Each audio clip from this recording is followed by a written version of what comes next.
Assalamualaikum warahmatullahi wabarakatuh. Bismillahirrahmanirrahim. Alhamdulillahi rabbil alamin. Wassallallahu ala Sayyidina Muhammadin wa ala alihi wa sahbihi ajma'in. Wala hawla wala quwwata illa billahil aliyil azim.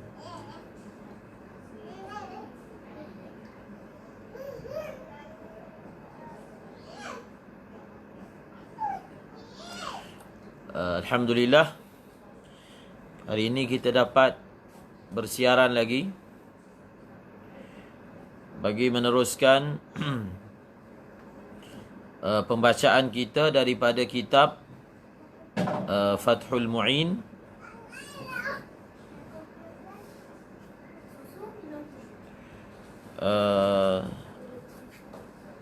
Hari ini kita akan sambung perbicaraan kita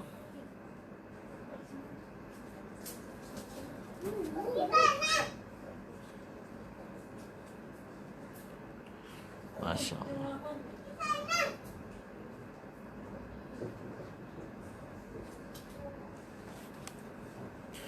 Kita ambil sedikit daripada belakang, daripada awal.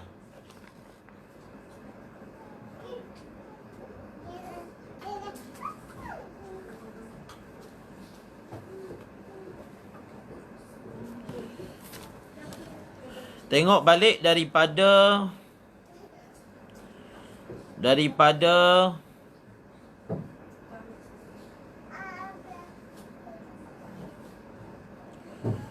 perkataannya yusannu i'tikafu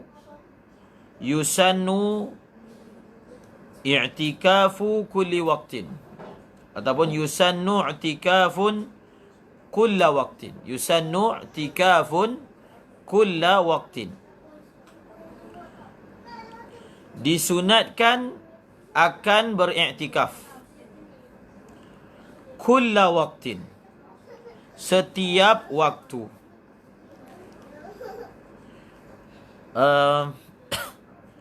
Hukum i'tikaf ini, hukum i'tikaf adalah sunat muakkad. Hukum i'tikaf adalah sunat muakkad. Kita baca undur sikit belakang. Di dalam matan Fathul Mu'in tidak dinyatakan apakah jenis sunatnya i'tikaf. Namun dalam matan Al-Muqaddimah Al-Hadramiyah dinyatakan huwa sunnatun muakkadah. Jadi beriktikaf ini hukumnya sunnat muakkad. Sunnat muakkad.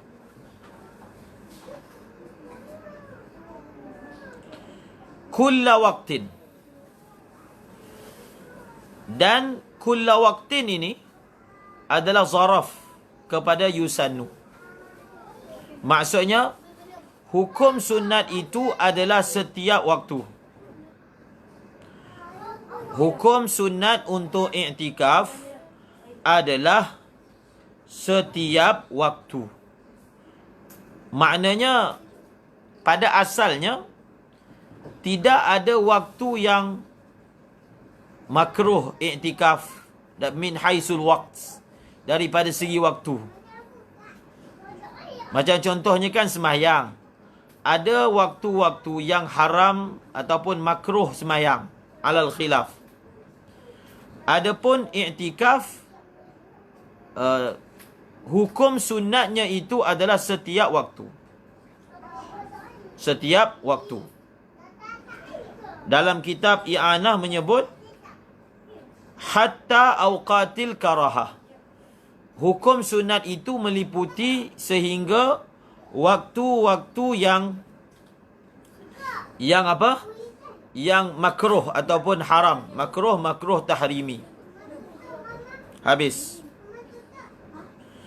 Kemudian wa huwa lubsun. Wa huwa lubsun. Waw istinaf. Apakah yang dimaksudkan dengan i'tikaf? Apakah yang dimaksudkan dengan i'tikaf? Lubsun.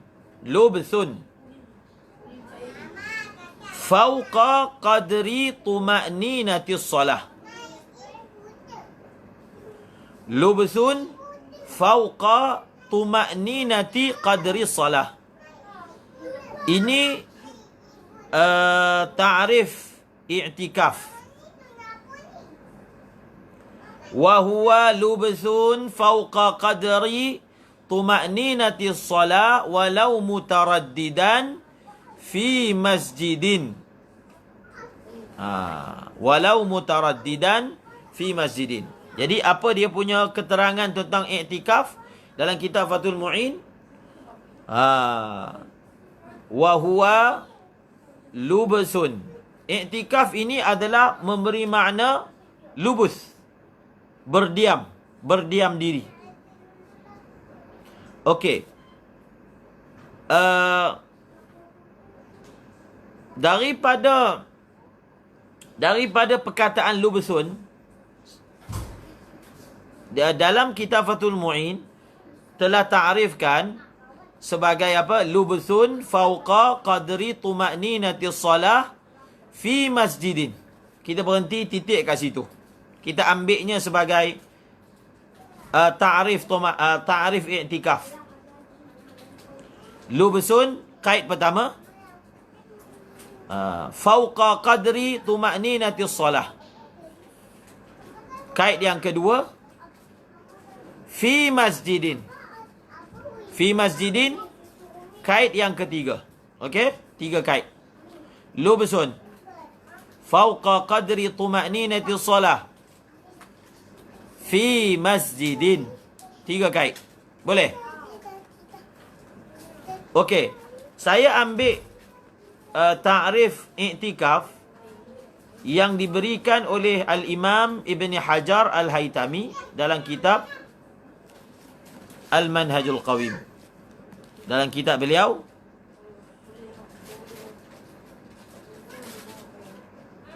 Al-Manhajul Qawim. Dalam Al-Manhajul Qawim, Ibn Hajar telah ta'rifkan i'tikaf itu sebagai lubsun makhsusun min syakhsin makhsusin fi makanin makhsus. Lubsun makhsusun min syakhsin makhsusin. Min syakhsin makhsusin fi makanin makhsus. Lubsun makhsus. Okey. Kita cuba gandingkan keterangan dalam Al-Manhajul Qawim dengan Fathul Mu'in. Okey? Anak murid dengan guru. Guru dengan anak murid. Lubsun makhsus. Berdiam yang khusus. Okey? Berdiam yang khusus. Jadi, bila disebut berdiam yang khusus, maksudnya bukan semua berdiam masuk dalam i'tikaf. Ada syarat dia. Jadi syarat dia itu lubsun makhsus. Kita boleh ambil daripada Fathul Mu'in. Makhsus ataupun lubsun makhsus itu ditafsirkan sebagai apa? Fauqa qadri tuma'ninati salah. Fauqa qadri tuma'ninati salah. Fauqa, lubsun makhsus ni apa dia?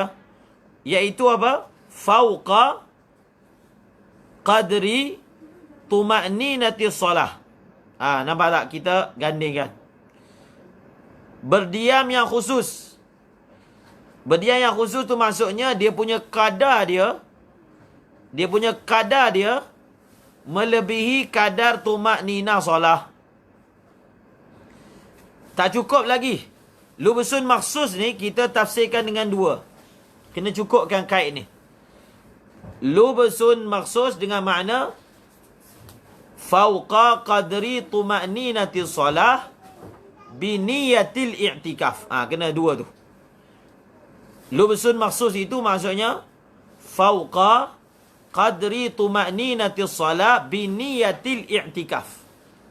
Sebab kalau berdiam saja lebih daripada kadar tumakninah solah, tapi kalau tak ada niat i'tikaf, tak jadi juga i'tikaf. Betul tak?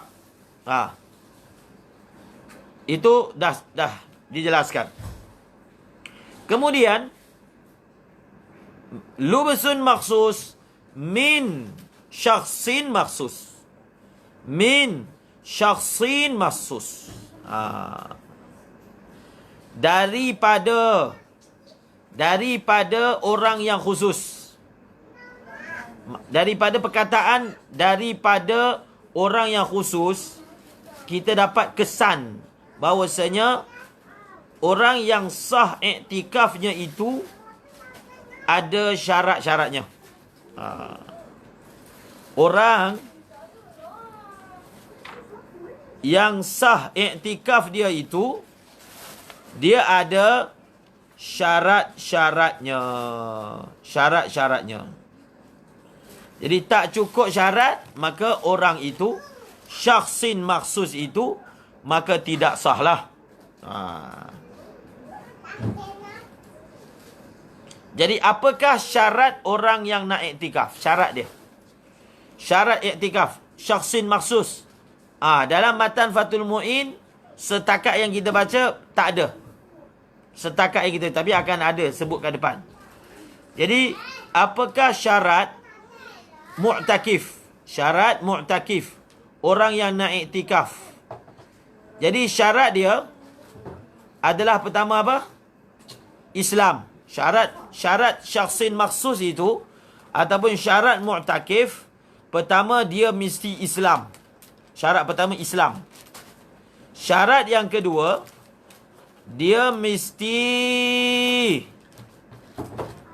berakal. Islam dan dia mesti berakal. Mesti berakal.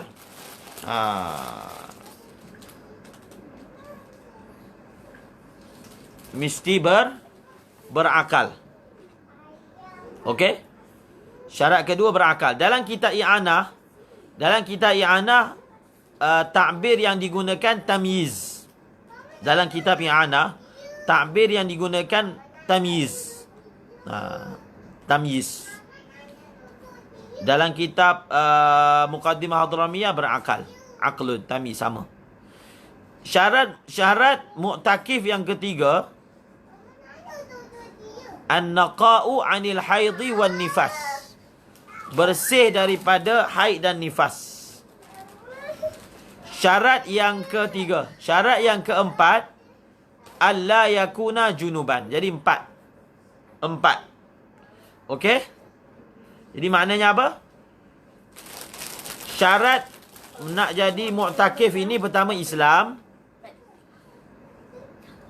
Yang kedua berakal ataupun tamyiz. Yang ketiga an-naqa'u 'anil haidhi wan nifas. An-naqa'u 'anil haidhi wan nifas. Dan syarat yang keempat adalah alla yakuna junuban. Alla yakuna junuban. Syarat yang ketiga dan keempat itu, kita boleh ringkaskan. Kita boleh guna perkataan ataupun takbir yang lebih ringkas, iaitu takbir ini saya ambil daripada kitab i'anah, al-khuluwu 'anil mawani'. Al-khuluwu 'anil mawani'. Jadi kalau kita guna takbir al-khuluwu 'anil mawani', maka dia jadi 3 saja. Okey? Dia jadi 3. Iaitu pertama Islam, Yang kedua, apa ni, tamyiz ataupun berakal. Yang keempat, yang ketiga, al-khulu 'anil mawani'. Tapi mungkinlah dia gitulah. Kita sebutkan kitab ni, bila perbahasan dalam muqaddimah minhaj, maka dinyatakan bahawasanya ashab kita menulis kitab. Ada yang tulis panjang, ada yang tulis pendek, mukhtasar ada, mutawwal ada.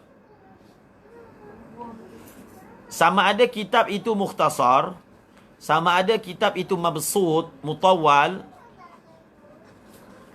dia tetap ada faedah tertentu. Tetap ada faedah tertentu. Faedah tertentu. Jadi contohnya lah, kalau kita guna ta'bir al-khulu 'anil mawani'. Kan ta'bir itu, dia agak tidak wadih. Sebab dia kan menggunakan istilah mawani'. Jadi, oleh kerana matan al-muqaddimatul hadramiyah ini, sifat matan dia ini bukanlah untuk orang yang tinggi. Maka takbir yang digunakan, takbir yang lebih jelas, idah, lebih jelas, supaya takbir tu tak perlu nak ditafsirkan lagi. Takbir tu tak perlu nak ditafsirkan lagi. Jadi al-khulu 'anil mawani', memanglah dia ini akan merangkumkan syarat nombor 3 dan syarat nombor 4. Tetapi ialah perkataan itu mungkin akan diminta penjelasan lagi. Mawani' tu maksudnya apa? Mawani' tu maksudnya apa? Mawani' tu maksudnya haid, nifas dan junub. Jadi justru itu, dalam kitab yang martabat seperti Al-Muqaddimatul Hadramiyah, dia guna konsep apa? Jelaskan. Idah, tabsid, bast, jelaskan. Maka disebut dengan perkataan yang mana wadih. Tak guna hanya perkataan mawani', tetapi terus dijelaskan. An-naqa'u 'anil haidhi wan nifas, nombor 3. Dan keempat, alla yakuna junuban. Dia masalah penggunaan takbir ni, penggunaan takbir, dia sangat penting untuk penyampaian, penulisan. Ustaz saya kata, Syekh Ali Al-Waqidi, Ustaz Muaz Roslan pun belajar dengan Syekh Ali Al-Waqidi. Dia sebenarnya walaupun matan tu kecil, tetapi orang yang mahir buat matan ni,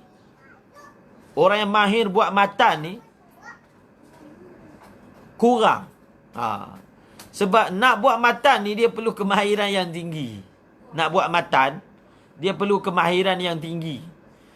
Kenapa dia perlu kemahiran yang tinggi? Dia perlu mempunyai satu maklumat. Maklumat yang besar.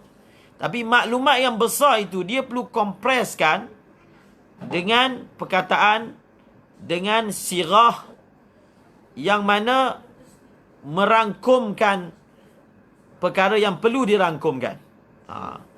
Jadi Syekh Ali Al-Waqidi menyatakan bahawasanya pada zaman ini sebenarnya sukar untuk didapati orang yang mempunyai keupayaan membuat matan.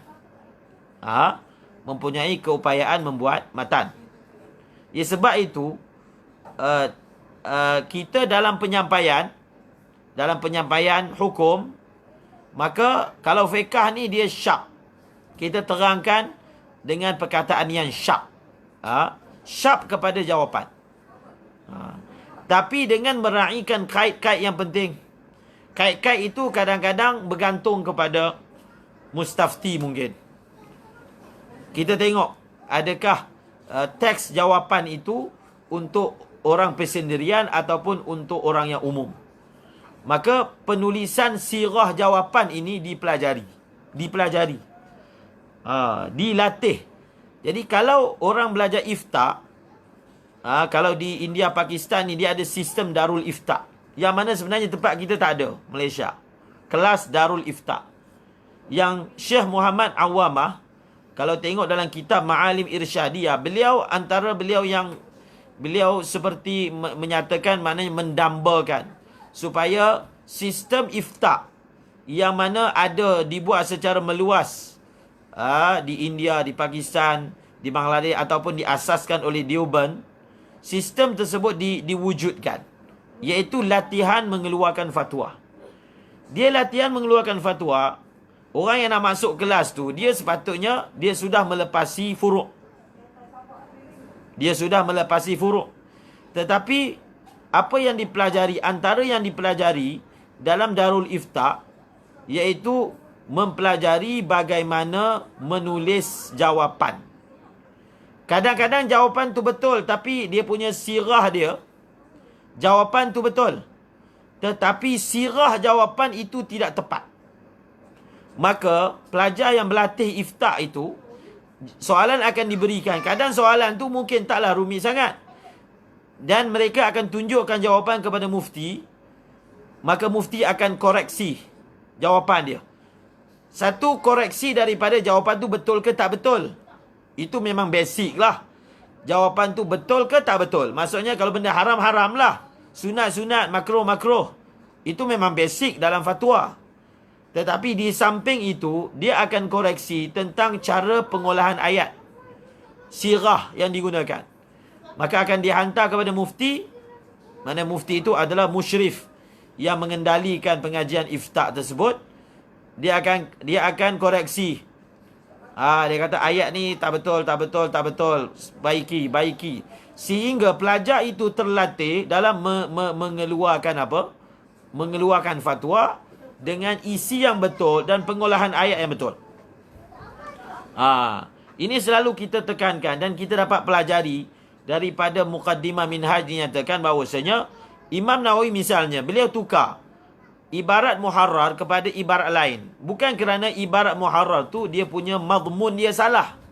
Tetapi di sisi Imam An-Nawawi ada sebahagian perkataan yang digunakan akan apa? Muhiman khilafas sawab. Itu perkataannya.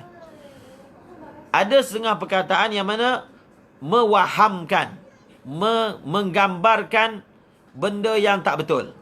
Sedangkan betul. Tapi mungkin ada perkataan-perkataan yang mungkin orang akan salah faham. Jadi, orang yang nak menulis jawapan ini, dia kena belajar benda tu. Kan? Bukan apa yang wahyu kat otak dia, dia tulis je kat Facebook. Apa je wahyu kat otak dia tentang sesuatu masalah berbangkit, dia tulis.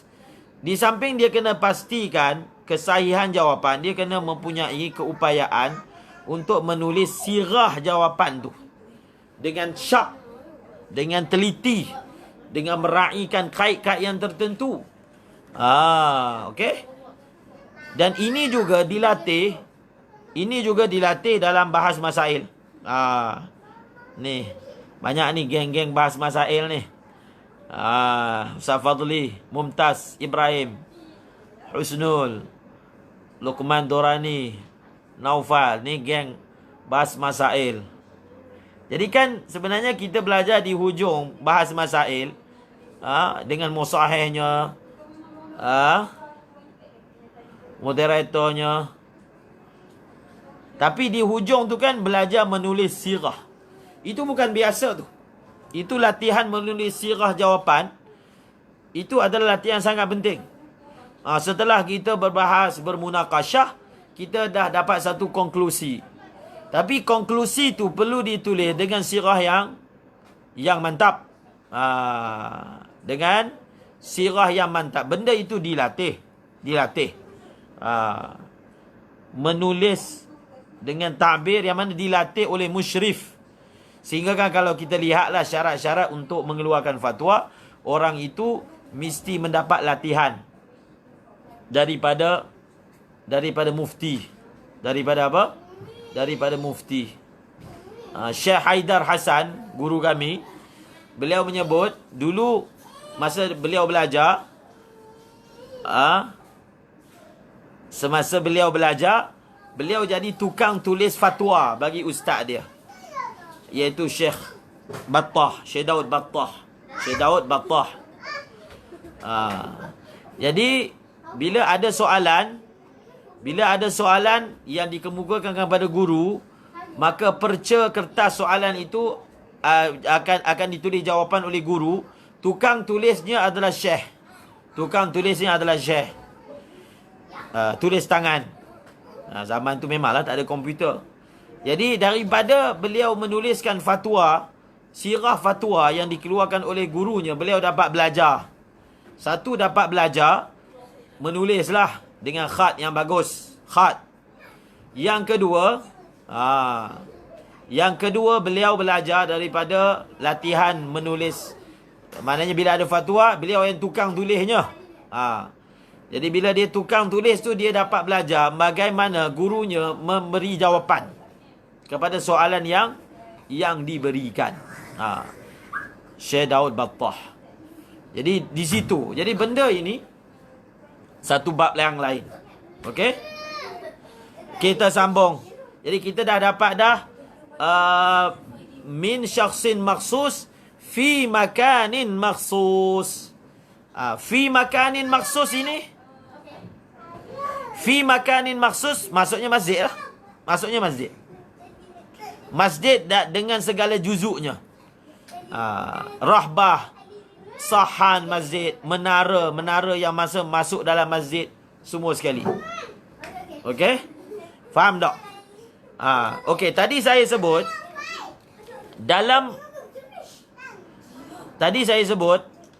salah satu kaid dalam iktikaf ini, salah satu kaidnya adalah lubthun.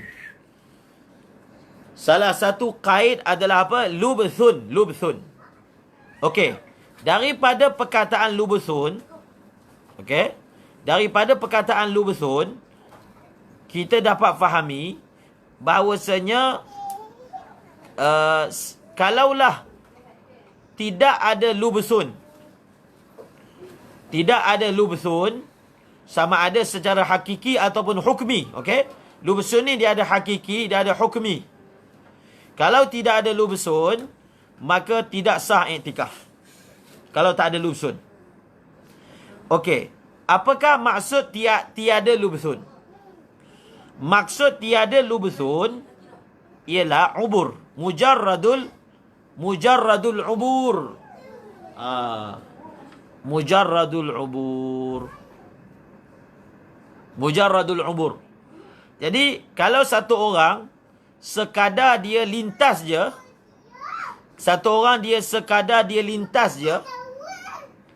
maka dia tak cukup syarat. Walaupun dia punya kadar lintas tu, masjid tu besar, lebih daripada kadar tumakninah, tetap tidak sah iktikaf. Sebab apa?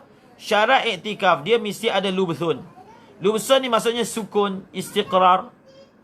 Tapi lubthun ni dia ada hukmi, dia ada hakiki. Dalam matan Fathul Mu'in dinyatakan walau mutaraddidan. Jadi walau mutaraddidan ni adalah ghayah.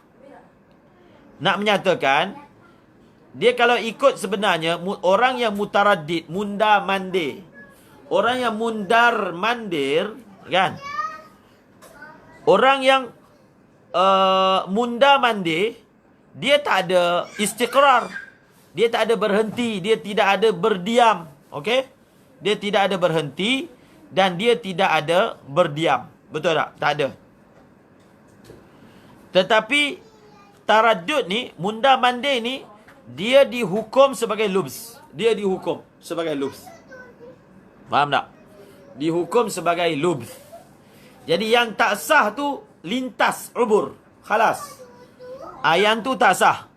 Tapi kalau taraddud, mundar-mandir, walaupun dia sebenarnya mundar-mandir tadi saya dah sebut, dia tidak ada unsur berdiam, berhenti, betul? Tak ada. Tetapi hukum dia seperti lubsun. Okey. Siapa boleh bagi contoh yang sama? Taraddud ini hukumnya lubsun dalam bab lain. Taraddud, mundar-mandir pergi balik dihukum sebagai lubsun dalam bab yang lain. Bab apa? Siapa boleh bagi tahu?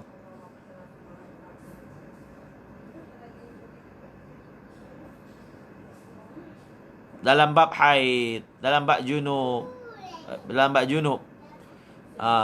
Yalah, dalam bab junub. Kan dalam kitab sebut, kalau satu orang dia junub, dia lintas masuk masjid, boleh. Illa abiri sabil. Tapi kalau dia taradud, kan dihukum haram tu. Kalau dia taradud, dia pergi dan balik, maka dia hukum haram, betul tak? Dia hukum haram. Jadi samalah tu. Nampak tak? Di sini kita dah boleh ingat. Dalam bab i'tikaf, al-lubs. Dalam bab i'tikaf, al-lubs. Dalam bab apa? Dalam bab haid, junub. Jadi dia sama. Okey? Dia sama. Dah dapat dah. Awalau mutaraddidan fi masjidin au rahbatihi allati lam yutayaqqan huduthuha ba'dahu wa annaha ghairu masjidin biniyati i'tikaf. Ni semalam masalah rahbah kita telah bahaskan secara panjang lebar. Biniyati i'tikaf. Jar majrur muta'alliq kepada lubsun. Jar majrur biniyati i'tikaf. Biniyati i'tikaf, jar majrur kembali kepada apa? Jar majrur kembali kepada lubsun. Lubsun biniyati i'tikaf. Lubsun fi masjidin. Fi masjidin jar majrur juga muta'alliq kepada lubsun. Fi masjidin. Biniyati i'tikaf pun kembali kepada lubsun. Okey. Saya ada share kitab dalam grup Tashilul Maqasid li Zuwaril Masajid. Kemudian ada juga talkhis kepada Tashilul Maqasid. Tashilul Maqasid. Karangan Ibnu Al-Imad. Ibnu Imad Al-Aqfasi. Ibnu Imad ni, Masya Allah, Allah Ta'ala, antara kelebihan beliau ataupun antara ciri khas penulisan beliau, Ibnu Imad, antara ciri khas penulisan beliau ni, kitab-kitab beliau kita dapati, beliau konsep penulisan beliau ni adalah jamak, menghimpunkan furud. Contohnya kita ada baca kitab apa? Ma'fuat. Kan? Nazam Ma'fuat, karangan Ibnu Imad. Tengok bagaimana beliau telah mengumpulkan lebih 60 lebih najis-najis yang dimaafkan dalam satu nazam. Jami' furu'. Kita tengok dalam kitab Tashilul Maqasid, hukum hakam tentang masjid. Jadi kita boleh tengok lambakan furuk pelbagai. Pelbagai masail. Boleh tengoklah macam-macam masail berkaitan dengan masjid. Semua ada tu. Yang duk bincangkan sekarang tentang masalah apa? Masalah memasukkan budak kecil ke dalam masjid yang belum mumayyiz. Ada dalam kitab Ibnu Imad. Ada bahas tersebut. Yang kita duk bahaskan. Apa hukum dia? Makruh ke? Harus ke? Tentang masalah harta-harta masjid. Penggunaan lilin. Sehingga dia ada bahaskan, boleh ke nyalakan lilin pada waktu malam di masjid sedangkan tak ada orang. Zaman dulu kan pakai lilin. Biar je lilin tu menyala sepanjang malam. Dibahaskan. Kemudian dia ada bab tentang nazir. Bagaimana sepatutnya nazir. Nazir maksudnya pengurus wakaf masjid. Dalam bab masjid. Bagaimana seharusnya dia menguruskannya.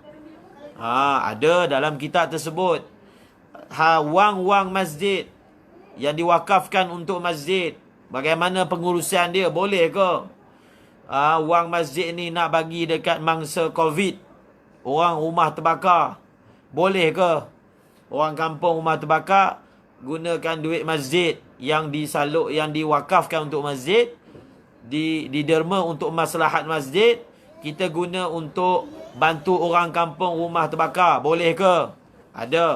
Adalah dia punya ibarat dia tentang masalah menutup masjid, ighlaqul masajid yang berlaku sekarang taklah tutup habis. Tentang masalah menutup masjid, ada ataupun tidak, ada dalam kitab tu. Tentang masalah apa? Tentang masalah apa benda, banyaklah. Tentang berzikir kuat dalam masjid. Buat masjid ni tempat khangkar berzikir sampai ganggu orang nak semayang misalnya. Ada banyak perbahasan.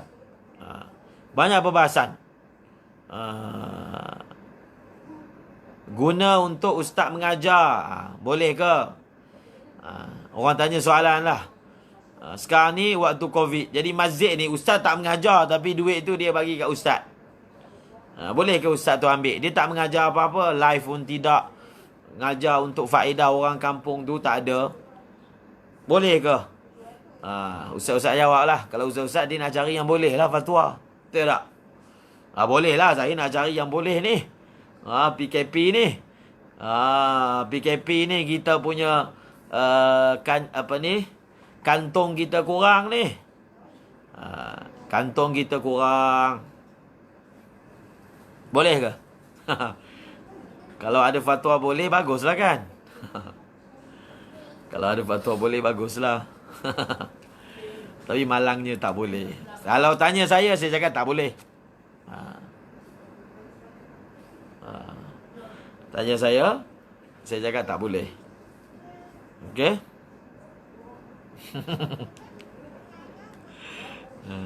Mumtaz Ibrahim, ada pendapat lain? Itu kena buat bahas masail. Buat bahas dulu. Lepas PKP, buat bahas. Lepas tahu jawapan, baru kita tengok. Okey.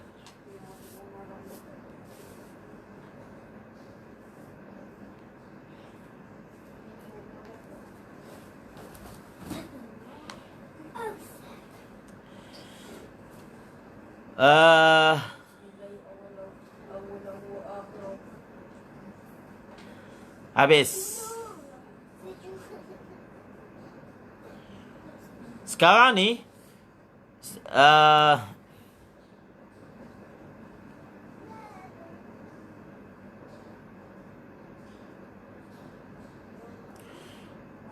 dalam bab iktikaf selalu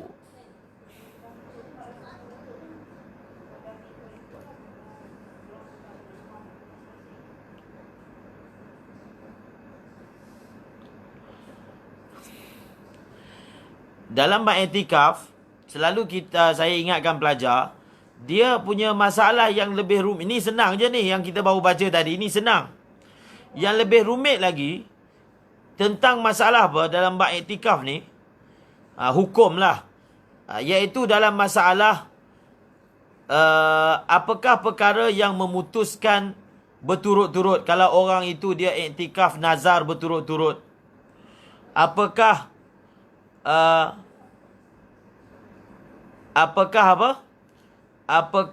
perkara yang membatalkan iktikaf? Bilakah keadaan yang mana perlu diqadha balik masa-masa yang terluput dan seumpamanya? Dia jadi payah tu bukan sebab apa, dia punya furuk tu bercabang-cabang. Dia punya furuk dia bercabang-cabang. Jadi oleh kerana furuk dia bercabang-cabang, dia jadi payah nak ingat. Sebab itu kita kena susun furuk tersebut supaya otak kita ni boleh ingat. Kita kena apa? Kita kena susun sehingga otak kita boleh ingat. InsyaAllah.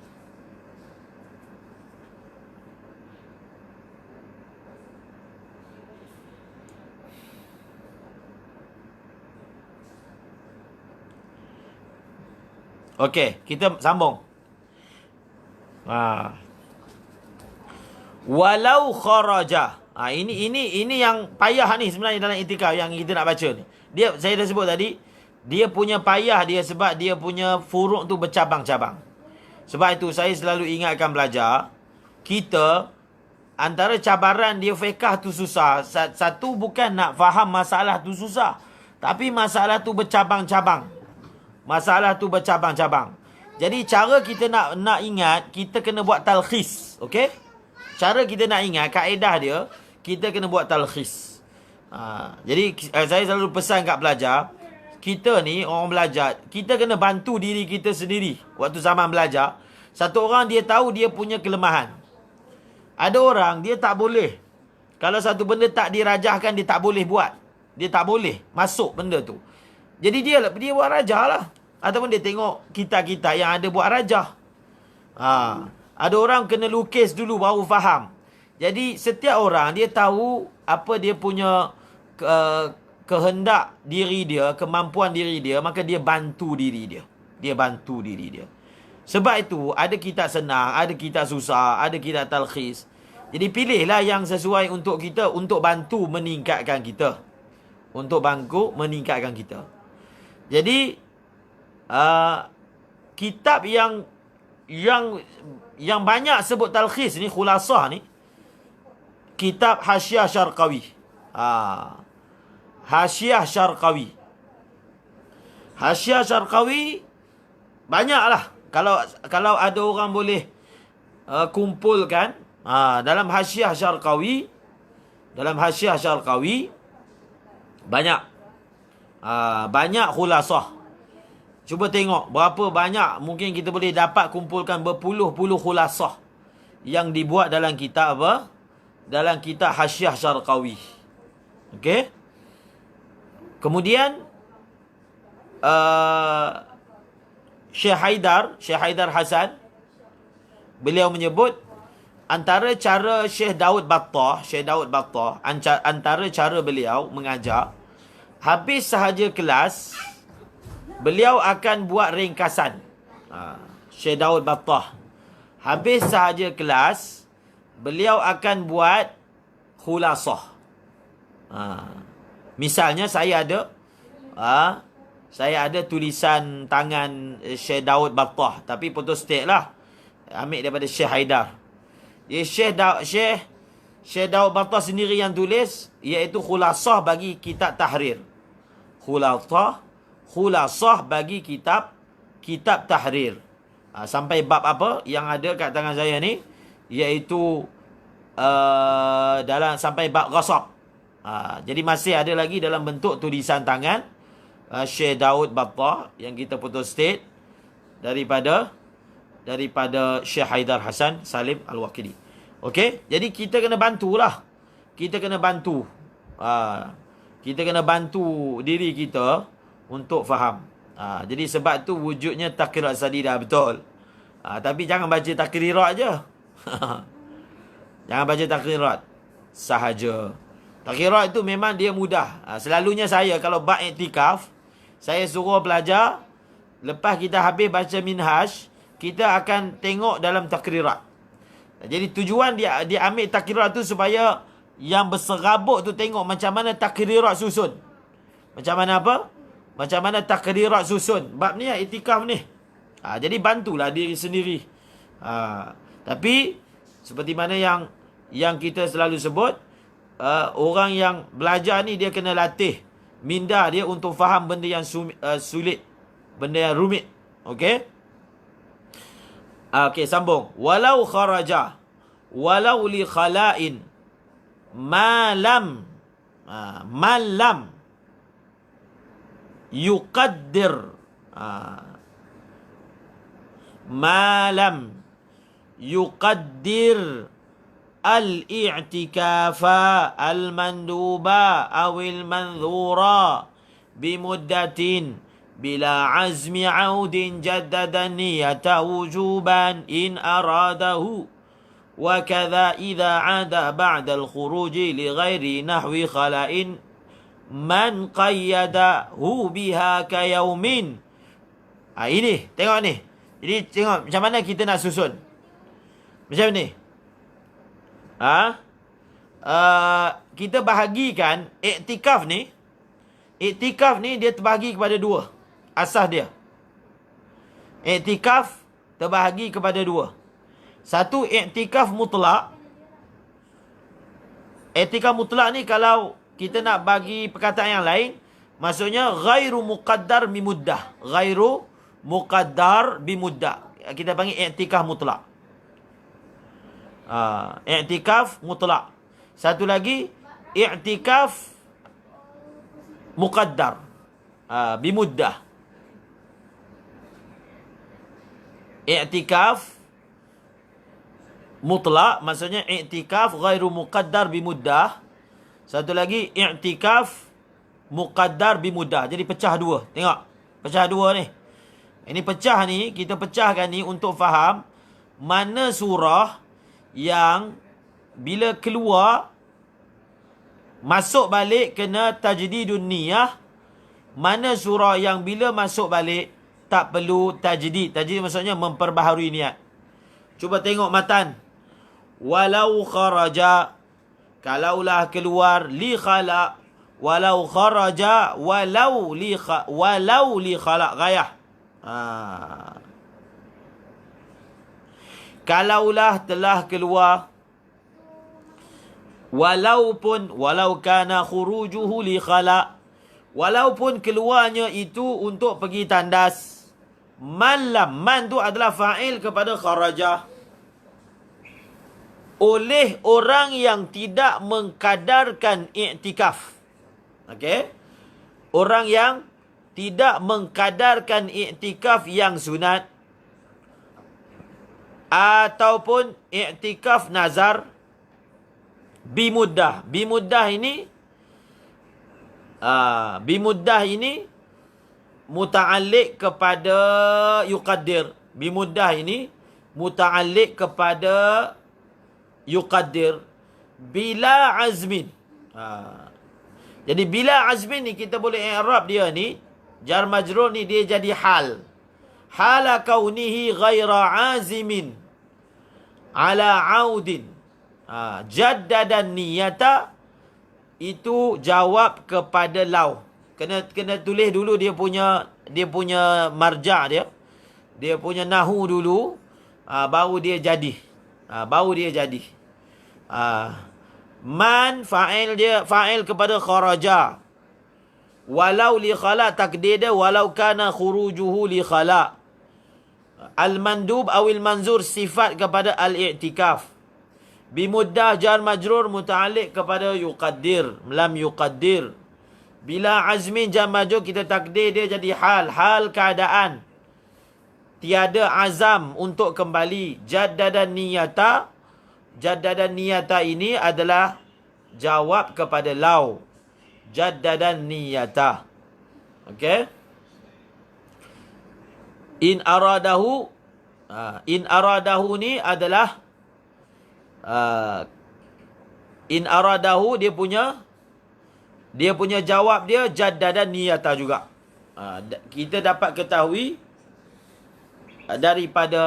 daripada perkataan jaddadan niyah. Okey, dapat tak dia punya nahwu dia dulu? Dapat baru kita boleh terang. Barulah sedap sikit. Kalaulah keluar, walaupun dia keluar ni nak pergi tandas. Okey. Bila kita tengok kait ni, lau li khala ni dia ada dia punya sebab dia. Nanti kat depan nanti kita akan belajar. Biasanya kalau keluar untuk hajat ataupun khala, biasanya dalam surah yang lain dia tidak akan memutuskan iktikaf. Maksudnya kalau siapa keluar untuk hajat, dia masuk balik tu dia tak perlu nak, kalau nak dapat pahala iktikaf, dia tidak perlu memperbaharui niat dia. Tapi dalam surah lain, tapi dalam surah ini musannif ingin mengelakkan waham, salah faham. Mungkin orang ingat, kalau keluar nak pergi tandas ni, nak buang air, mutlaqan dalam apa juga surah, dia tidak akan memutuskan iktikaf. Okey? Tak. Dalam surah ni dia akan memutuskan. Okey? Sebab tu itu dia punya rahsia dia. Pengarang membawa walau li khala, walaupun dia keluar untuk pergi tandas. Okey. Siapa ni yang keluar ni? Orang yang mana tidak khususkan iktikaf dia, sama ada sunat ataupun nazar dengan tempoh. Hal keadaan dia tidak ada azam untuk kembali.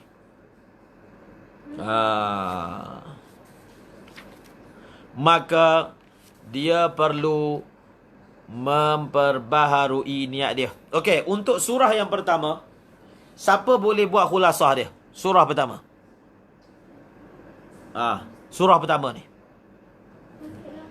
Siapa boleh buat khulasah dia?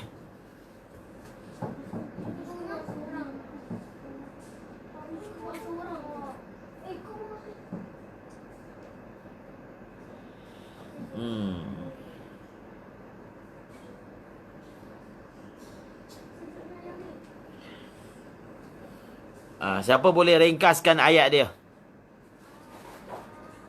Siapa boleh ringkaskan ayat dia? Sila.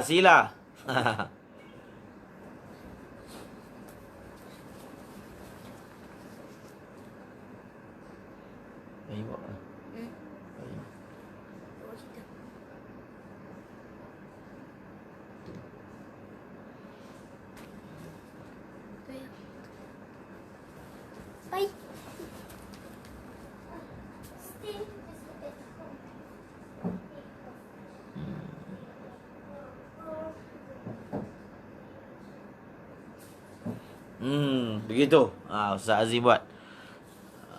Jadi betul lah tu. Maksudnya,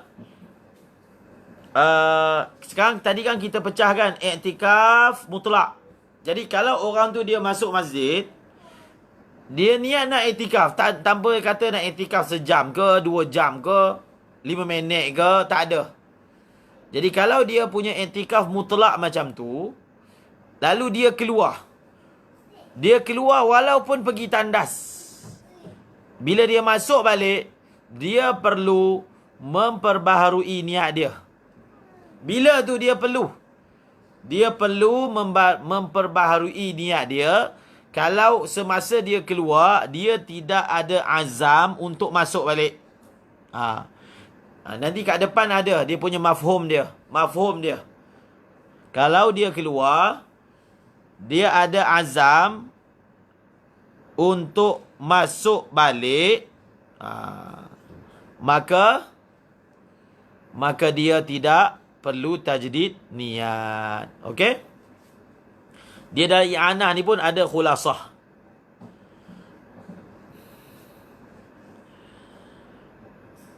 Wa kadza idza 'ada ba'da al-khuruj إذا عاد بعد الخروج لغير نحو خلاء من قيده بها كيوم وكذا إن عاد بعد الخروج لغير نحو خلاء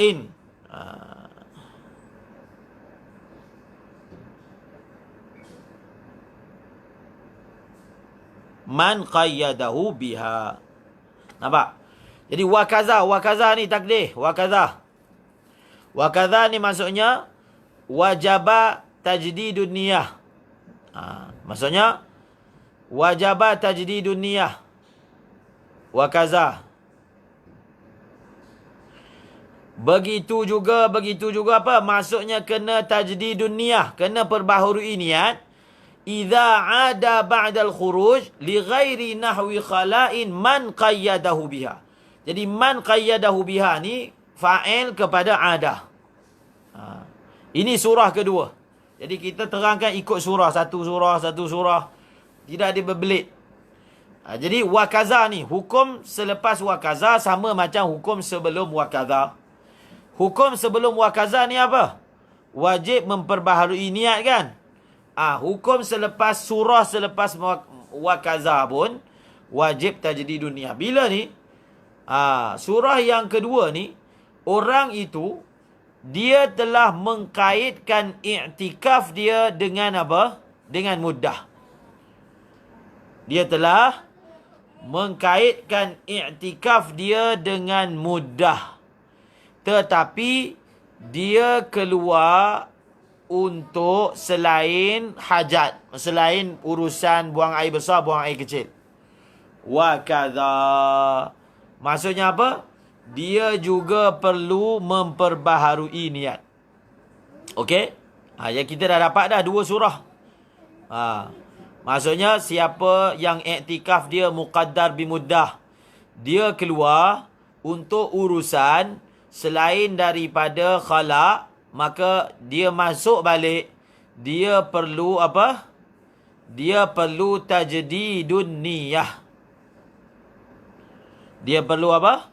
Tajdidun niyah. Sebelum tu, yang dimaksudkan dengan wajabat tajdidun niyah ni, bukan wajabat tajdidun niyah ni bukan maksud dia kalau dia tidak tajdidun niyah berdosa, bukan. Sebab wajib ni, perkataan wajib ni, dia satu itlaq dia atas apa? Ma yusabu ala fi'lihi wa yu'aqabu ala tarkihi. Tapi dia ada itlaq lain wajib. Wajib ni maksudnya mala buddha minhu. Okey? Wajib di sini maksudnya mala buddha minhu. Benda yang kena ada. Apa maksud dia? Bukan maksudnya kalau dia masuk balik, dia tidak memperbaharui niat dalam 2 surah, dia berdosa dah, tak berdosa.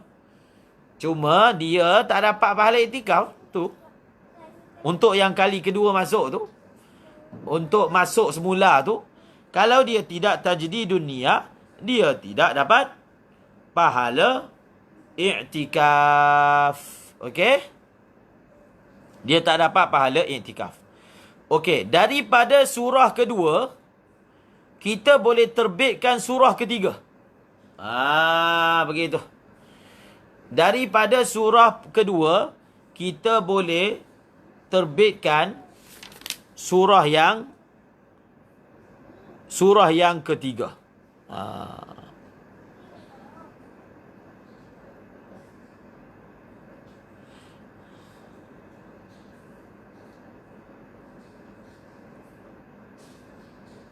Daripada surah kedua, kita boleh terbitkan surah ketiga. Apa dia? Surah ketiga adalah apa? Siapa boleh keluarkan? Daripada surah kedua, kita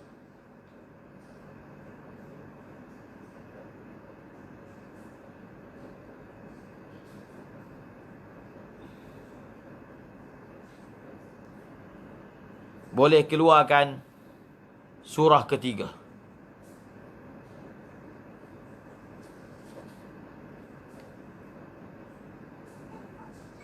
Tu. Itu dia. Daripada surah kedua kita keluarkan surah ketiga, maksudnya kalau satu orang itu dia takdirkan iktikaf dia dengan mudah, dia keluar pergi toilet, dia masuk balik, dia tidak perlu apa? Dia tidak perlu tajdidun niyah. Okey? Dah dapat dah 3 surah. 3 surah dah.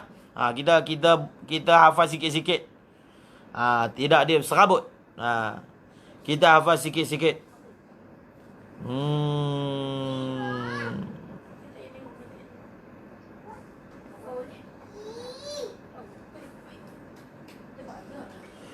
Falau kharaja aziman. Okey. Falau kharaja aziman.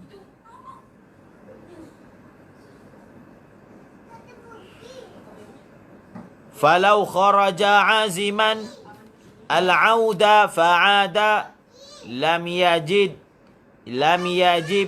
tajdidun niyati. Okey.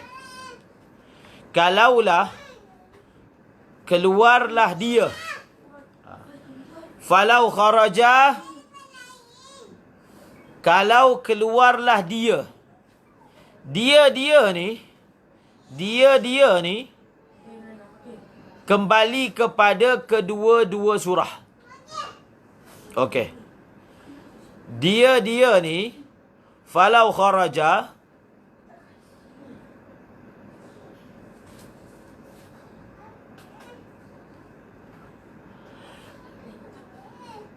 falau kharaja. Okey. Kita nak tengok ni. Kharaja. Kharaja ni dia kembali kepada mana? Dia kembali kepada kedua-dua surah. Dia kembali kepada dua surah. Dalam i'anah ada isyarat. Kalaulah keluarlah dia. Kalaulah keluarlah dia.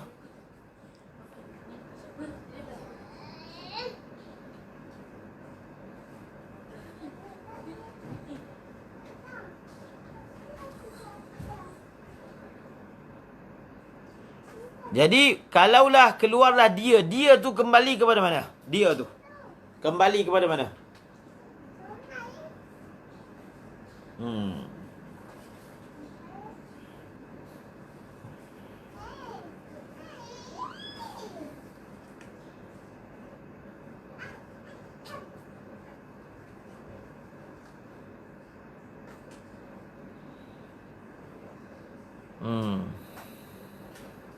Siapa boleh keluarkan?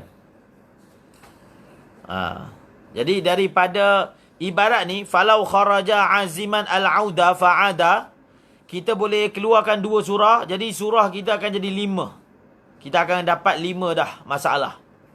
Kita akan dapat 5 masalah. Jadi falau kharaja ni, dia kembali kepada sebelum ni. Jadi surah pertama, falau kharaja, okey. Kembali kepada kullun. Falau kharaja ni dia kembali kepada apa? Kita takdir dia falau kharaja kullun mimman lam yuqaddirhu bimuddah. Wa man qaddarahu bimuddatin wa kharaja li ghairi khala. Itu takdir dia. Takdir dia apa? Walau kharaja kullun mimman lam yuqaddirhu bimuddah au qaddarahu bimuddatin wa kharaja li ghairi khala. Itu takdir dia. Wa kharaja li ghairi khala. Aziman al-auda fa'ada lam yajib tajdid dunia. So kita dah dapat dah 5 surah. Surah keempat adalah kalaulah seseorang yang tidak mengkadarkan iktikafnya dengan mudah tertentu, keluar ia hal keadaan berazam untuk kembali, lalu dia kembali, tidak wajib tajdid dunia. Surah keempat.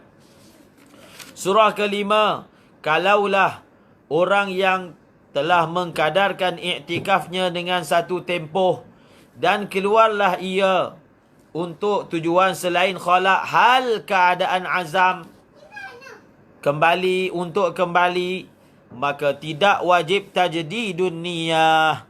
So kita dah dapat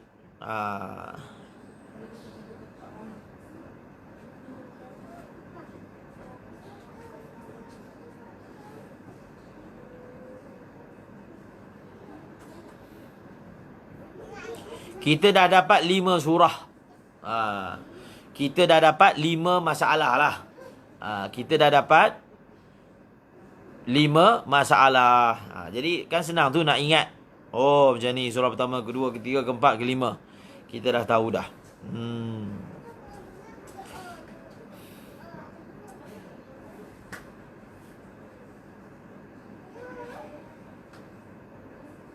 Okey.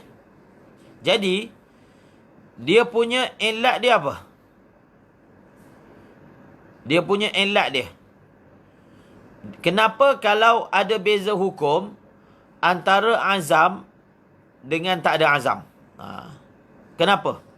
Kita nak tengok pula, pergi kepada sebab. Kenapa ada beza hukum dalam keadaan ada azam dengan tak ada azam?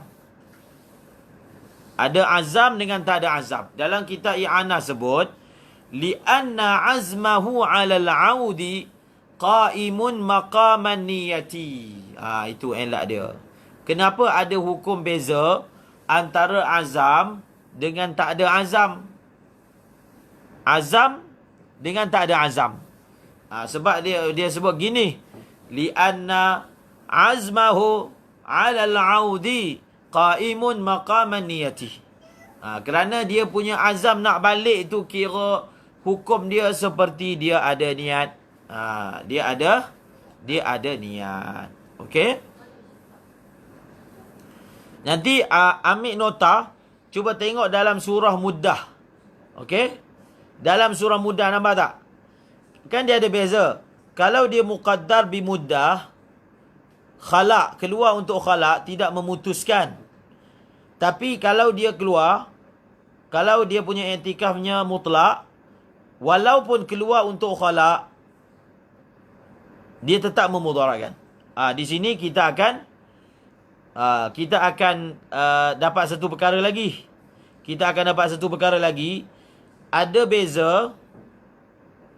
Ada beza keluar untuk khalaq, keluar bukan khalaq. Tapi dia ada soalan. Kenapa dalam surah muqaddar bimuddah, kalau dia keluar untuk khalaq, hukum dia tak sama dengan dia keluar bukan untuk khalaq? Itu pun ada disebutkan oleh fuqaha.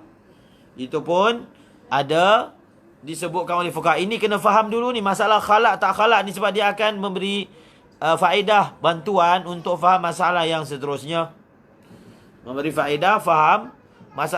Sebab ulama sebut, kalau orang itu contohnya, dia masuk masjid, dia niat nak iktikaf 1 hari, 24 jam. Jadi, oleh kerana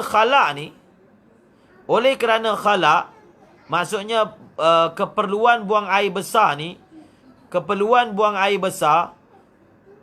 dan keperluan buang air kecil, itu adalah benda yang memang daruriat manusia, maka dia ini telah mustathna. Walaupun dia tak istithnakan, tapi oleh kerana dia adalah daruriat, maka dia ini adalah mustathna syar'an. Jadi khalaq ni, kenapa bila dia tetapkan muddah kan 1 hari.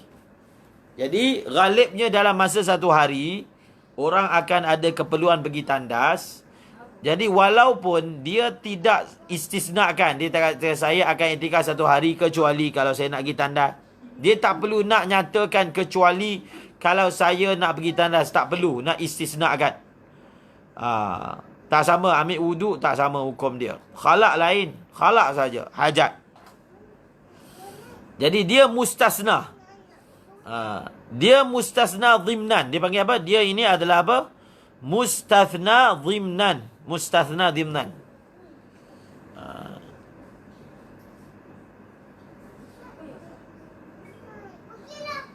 Dia masalah mustathna dhimnan ni, kita ada belajar. Okey, kalau kita nak faham, contohnya dalam masalah apa? Dalam masalah ijarah. Dalam masalah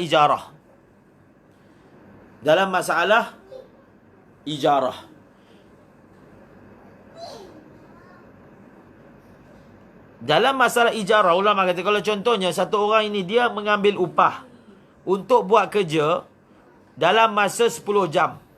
Kan? Dalam masa 10 jam. Okey?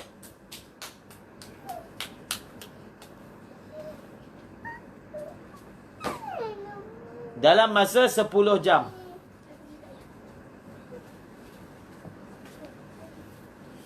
Jadi kalau dia ijarah dalam masa 10 jam, walaupun tak sebut dalam akad bahawasanya kecuali masa berak kencing, kecuali masa makan yang perlu, kecuali masa semayang, dia akan kal mustasnah, dia akan terkeluar automatik, tak perlu nak disyaratkan. Dia ada kaedah macam tu dalam fiqh. Dia ada kaedah yang begitu dalam fiqh. Kita boleh nak faham, cuba tengok dalam masalah apa? Cuba tengok dalam masalah ijarah. Macam contohnya waktu solat. Dalam masalah ijarah, maka dia terkecuali. Keperluan dia untuk pergi tandas apa semua, dia terkecuali. Tak perlu nak ada klausa khas dalam akad. Itu kalau dalam bab ijarah lah, akad. Kita tak perlu letak satu klausa khas bahawasanya kecuali. Maksudnya 10 jam itu kena diberikan pengecualian untuk pergi tandas, pergi, tak perlu sebut. Benda itu mustasnah syarak, memang terkeluar. Sebut tak sebut, dia memang terkeluar. Satu benda yang mana tuntutan wajib syarak, wajib semayang kan. Satu lagi tuntutan keperluan asas manusia, makan, tandas. Okey? Jadi kalau kita faham sana, jadi kita juga faham di sini. Di situ ada dia punya apa? Dia punya persamaan masalah dia. Okey? Jadi kita dah dapat 5 surah. Kita dah dapat 5 surah. Sikit lagi.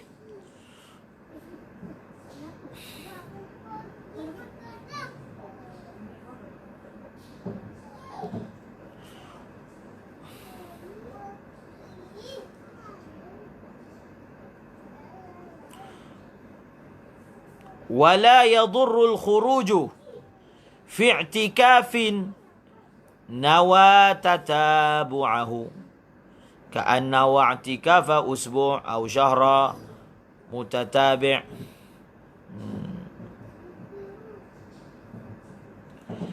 وخرج لقضاء الحاجة ولو بلا شدتها وغسل الجنابة وإزالة نجس وإن أمكنهما في المسجد لأنه أصون لمروءته ولحرمة المسجد وأكل طعام لأنه يستحيا منه في المسجد وله الوضوء بعد قضاء الحاجة تبعا له لا الخروج لو قصدا ولا لغسل مسنون ولا يضر بعد بعد موضعها إلا أن يكون لذلك موضع أقرب منه أو يحفش البعد فيضر ما لم يكن الأقرب غير لائق به ولا يكلف ini panjang ni.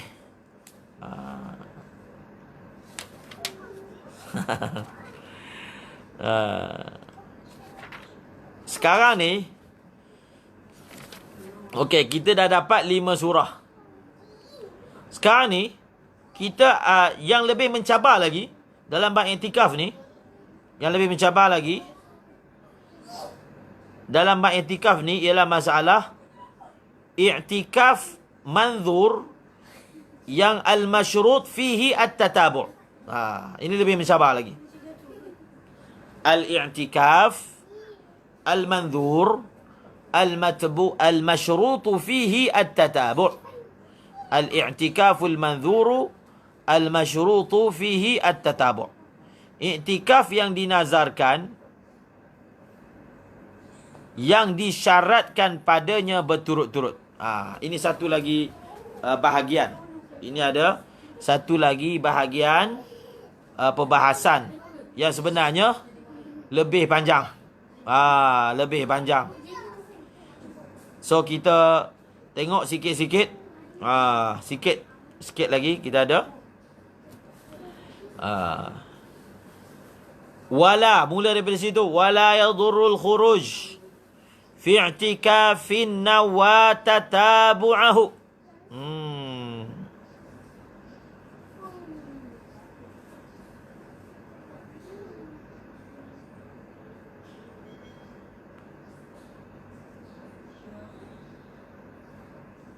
Ini ولا يضر الخروج في اعتكاف نوى تتابعه. Kalau iktikaf itu nazar dan dia nazarkan, dia letak syarat berturut-turut. Jadi dia punya uzur dia lebih longgar. Itu asas dia. Dia punya uzur dia lebih banyak. Keuzuran dia bukan hanya sekadar keluar pergi tandas. Ada uzur tambahan yang lebih longgar berbanding kalau iktikaf biasa. Okey? Iktikaf biasa. Okey, musannif memulakan bicaranya dengan ibarat wala yadurrul khuruju fi i'tikafin nawa tatabu'ahu. Tidak memudaratkan oleh keluar dalam i'tikaf. Okey? Dalam i'tikaf yang dia berniat berturut-turutnya i'tikaf tersebut.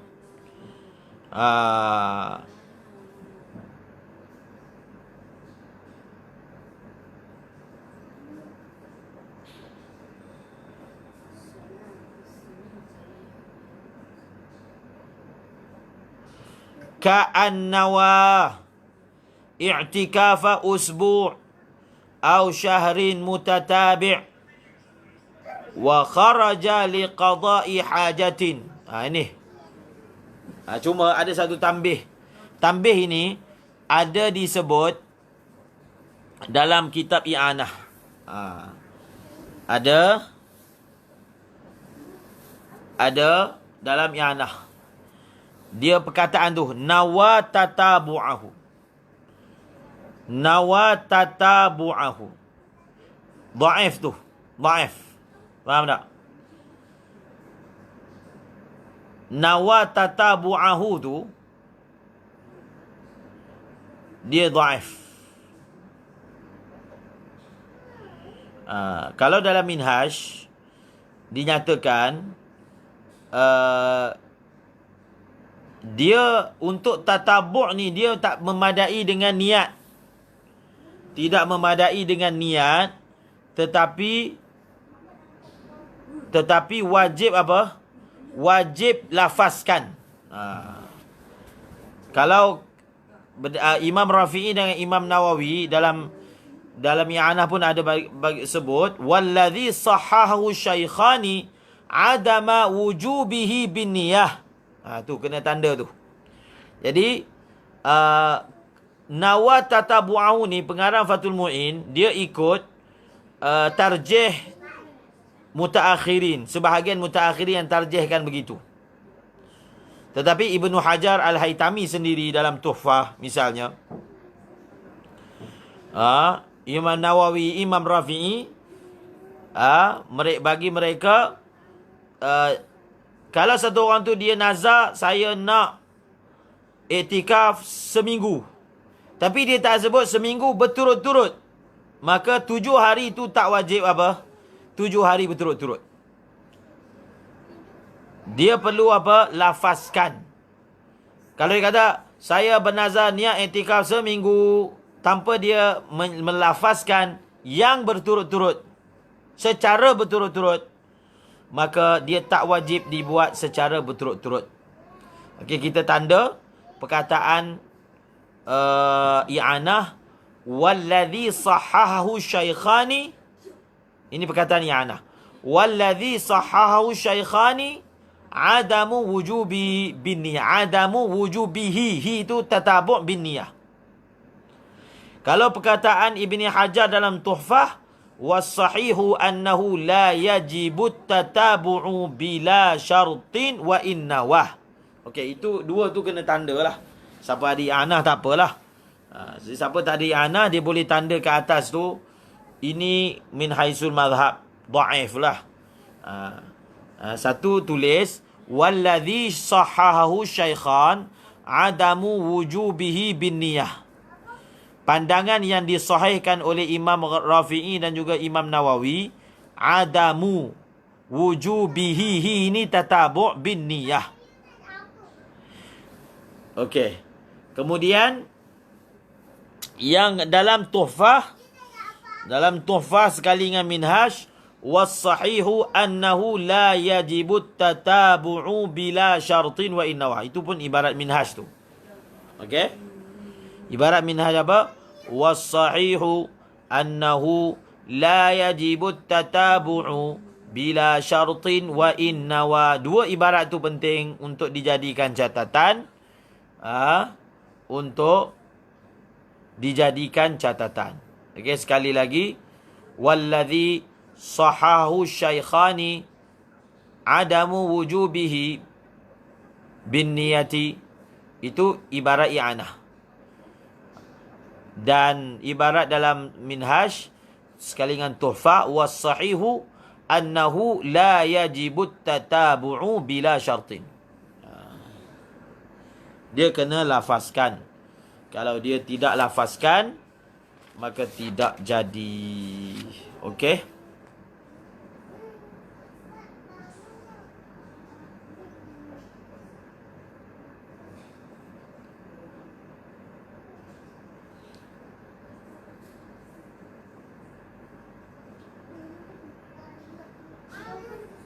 Okay, cukup setakat tu saja untuk malam ni. InsyaAllah kita sambung lagi esok. Jadi yang kita dah pelajari itu difahami, disusun supaya dapat dalam minda, sebab dia akan ada tambah furuk yang baru. Dia akan ada tambahan furuk-furuk yang baru. Jadi yang telah dipelajari itu kita set dulu. Kita faham molek dulu. Kita susun dalam otak kita. Kemudian yang menyusul, masail menyusul tentang apa?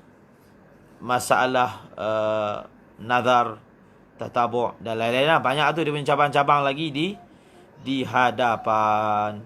Wallahu a'lamu bis-shawab wa ilaihil marji'u wal ma'ab. InsyaAllah ada rezeki kita sambung esok. Bismillahirrahmanirrahim. Wassalatu wassalamu ala asyrafil anbiya wal mursalin wa ala alihi wa sahbihi ajma'in. Allahumma 'allimna ma yanfa'una wanfa'na bima 'allamtana warzuqna 'ilman nafi'a. Allahumma ij'alna minal ladzina yanzuruna al-kitaba nazratan wahidah wa yahfazuna ma fihi wa yafhamuna bihi wa ya'maluna bihi wa yuballighuna bihi. Allahumma inna nastawdi'uka ma 'allamtana fardudhu ilayna 'inda hajatina wa la tunsinah ya rabbal alamin. Sallallahu ala sayyidina Muhammadin nabiyil ummi wa ala alihi wa sahbihi wa baraka wa sallam. Subhana rabbika rabbil izzati amma yasifun. Salamun ala al-mursalin walhamdulillahi rabbil alamin. Amin. Bi rahmatika ya arhamar